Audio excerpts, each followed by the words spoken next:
my name's Kelsey, and me and my group are going to give a report on The Dark Side of Chocolate, which is a film that bases itself around the rumor that the chocolate industry uses children to provide labor for the chocolate plantations that they get their products from. And basically this man goes to Mali, which is a country in Africa that is also the core center of child abduction into child labor. And he gets to the basis of the rumor and interviews traffickers and children who have reported being abducted by traffickers, and discovers that there actually is an issue with child labor in the chocolate industry. And throughout the film, big companies actually said that they just denied that anything existed, when in fact he did provide hard evidence saying that child labor is actually a huge problem within the chocolate industry. And within the movie, he does take a very prominent stance on the subject.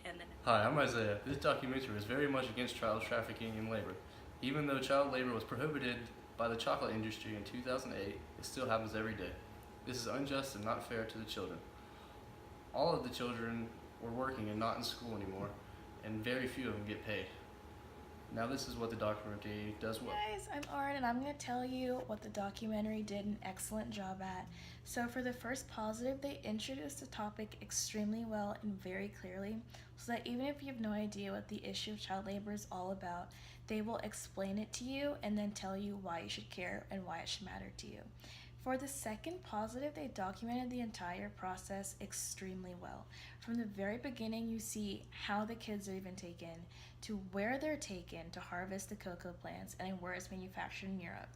And then thirdly, and most importantly to me, they had numerous evidence. First of all, they had quantitative evidence with lots of statistical data, and then qualitative evidence with verbal confessions from the traffickers themselves, and then live footage of the children being kidnapped and then working in the fields.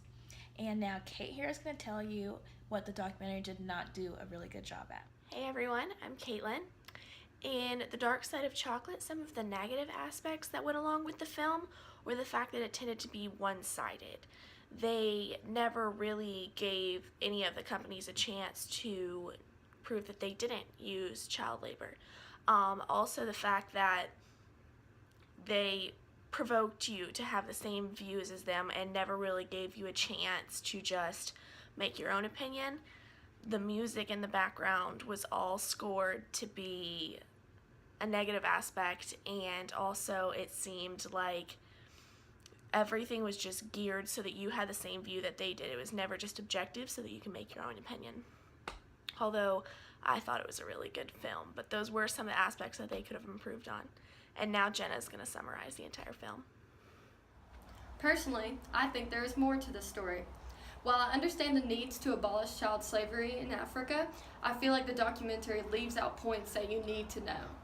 No matter your stance on the subject, it does bring light onto child slavery and can help you decide whether or not you want to buy that chocolate bar.